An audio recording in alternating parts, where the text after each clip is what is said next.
মার বুকুর থেকে এমনি টান দিয়ে নিয়ে যাওয়ার পরে হালিশ থানা মানে গরম হয়ে যায়। শুধু ওকে ধরে নিয়ে যে মামলা দিবে, চালান করবে, টাকা খাবে, এগুলো হবে না।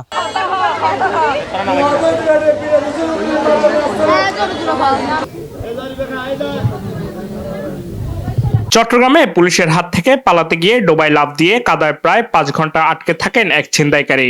এ সময় তাকে ধরতে গেলে সে পুলিশ প্রশাসনকে বিভিন্ন ভয় দেখিয়ে হুমকি ধামকি দিতে থাকে। পরে ফায়ার সার্ভিসের সহায়তায় তাকে উদ্ধার করে গ্রেফতার করে পুলিশ।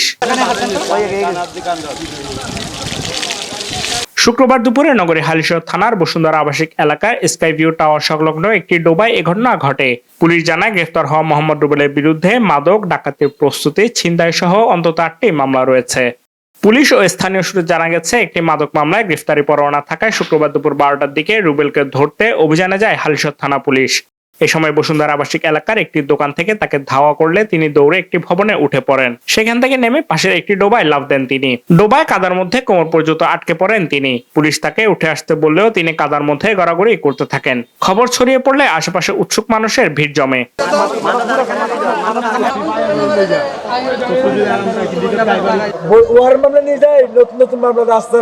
আমি কোনো রাজনীতি করি না, কোনো কিছু করি না, আবার রাজনীতি বাসার থেকে বলে নিয়ে যায়, আবার অস্ত্র গলা দিতে পারি। লক্ষ্মীপুর স্যার আমার থেকে 50,000 টাকা চাইছে, টাকা দিতে পারি, আমার মিথ্যা একটা মামলা দিচ্ছে। তবে রুবেলের পরিবারের দাবি, পুলিশ তাকে বিভিন্ন সময় মিথ্যা মামলা দিয়ে হয়রানি করছেন। আমার ছেলে অন্যায় করলে আমি মা, আমার স্বামী আছে, আমার ছেলেরা আছে, তাহলে ওরা আমার কাছে আজ বলবে না আপনার ছেলে অন্যায় করছে? এটা তো বলা বলি কেউ করে না। তখন আমি মা হয়ে জানি না, যদি অন্যায় করে বাবা অন্যায় তো শাস্তি আছে। হ্যাঁ বাবা, যদি অন্যায় করে থাকে আপনারা নিয়ে যান, নিয়ে যায় বাবা খালার দিকে তাকাই আমার ছেলেটা কোনো ইয়ে দিন নেওয়ার পরে এত সুন্দর করে নেওয়ার পরও আমার ছেলেকে মার দর 2-3টা মামলা। এটা কোন কোন নিয়ম? এটা কোন জায়গার নিয়ম? হালিশের থানা নিয়ম আছে। আর নিয়ে যায় মার বুকুর থেকে এমনি টান দিয়ে নিয়ে যাওয়ার পরে হালিশের থানা মানে গরম হয়ে যায়। ওরা ফটো তুলি, সুপ তুলি, কত কিছু তুলি, মানে বিটিআর ইয়া সারে দিবে, মানে ওরা একটা কিছু। আমরা বিচার চাই। আমার ছেলের অন্যায় হলে ঠিক আছে, আমরা আমার ছেলের বিচারও চাই। আর যারা নিয়ে যায় বলে, পুলিশকে যায় বলে, ওদের বিচার আমরা চাই। আমার ভাইয়ের ওয়ারিং আছে, মানে আগের মামলা আছে। আগের মামলা বলতে অস্ত্র মামলা, আরো অনেক মামলা আছে। মানে আমার দেখা অবস্থায় আমার ভাইকে বাসার থেকে নিয়ে গেছে, বলছে যে ওয়ারিং মামলা আছে, তো কি সোজা থানাতে ফাটাই দিব, কোনো কিছু হবে না। ওরা থানাতে নিয়ে যায়, টর্চারিং করছে, বাট এটা আমি দেখি নাই, কিন্তু ও বলছে যে টর্চারিং করছে, মাসছে, টাকা করছে 1 লাখ টাকা। তারপরে ওকে অস্ত্র মামলা দিছে, অস্ত্র মামলা, বিভিন্ন রকমের মামলা দিছে। একটা মানুষের যদি এরকম ভাবে মামলা দেয়, ওই মানুষটা কিভাবে ভালো হবে আমার একটু বলেন ভাই। আজকে তো ওর ধরতে আসছে, ও ওয়ারিং আছে, যে ওয়ারিং এর জন্য ওরা ধরতে আসছে।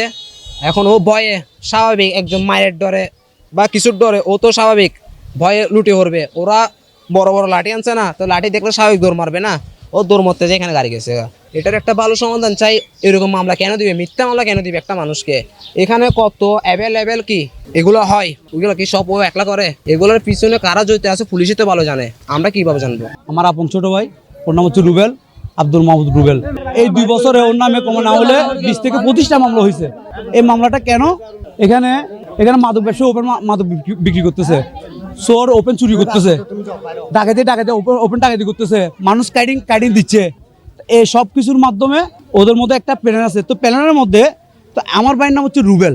এখানে রুবেল বসুন্ধরার মধ্যে 3-4টা রুবেল আছে। এখন রুবেল নামে কেউ যদি কোনো অঘটন করে, সব দোষ হয় আমার ভাইয়ের। তো হালিশহর থানায় আমাদেরকে বলেছে কি, ভাইয়া ওর থেকে 2-1টা কথা জিজ্ঞেস করবো, সেই জন্য নিয়ে যাচ্ছে, আবার ছেড়ে দিব।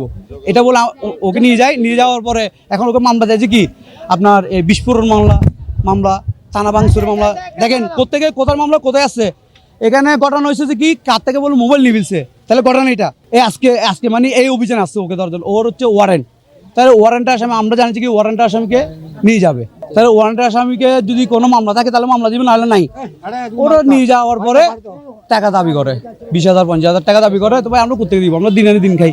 ওদের পুরো একটা গ্যাং আছে, গ্যাংটাকে ধরতে হবে। শুধু ওকে বারবার আসি ধরবে, ওকে বাসার থেকে তুলে নিয়ে যাবে, ওখান থেকে ধরবে। ও ঠিকভাবে ঘুমাইতে পারে না, ঠিকভাবে থাকতে পারে না। এটার মানে কি? এটার কথা হচ্ছে ওদের যারা আছে আরো ভিতরে, ওদের সবাইকে ধরেন, শুধু ওকে কেন ধরতেছে? রুবেল বললে, রুবেল তো এলাকায় অনেক রুবেল আছে, 3-4টা রুবেল আছে, শুধু একটা রুবেল না।